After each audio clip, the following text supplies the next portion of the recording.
காவிரியால் நீர்மடிக்கு அம்பரமாய் அணையெடுத்தான்.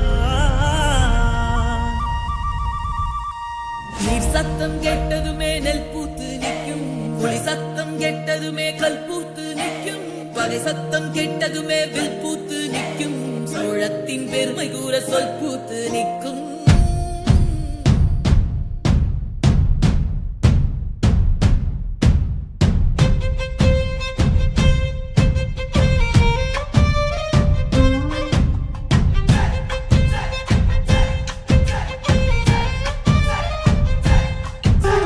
பொன்னினாதி பார்க்கணுமே பொழுதுக்குள்ள கன்னி பெண்கள் காணணுமே காத்த போல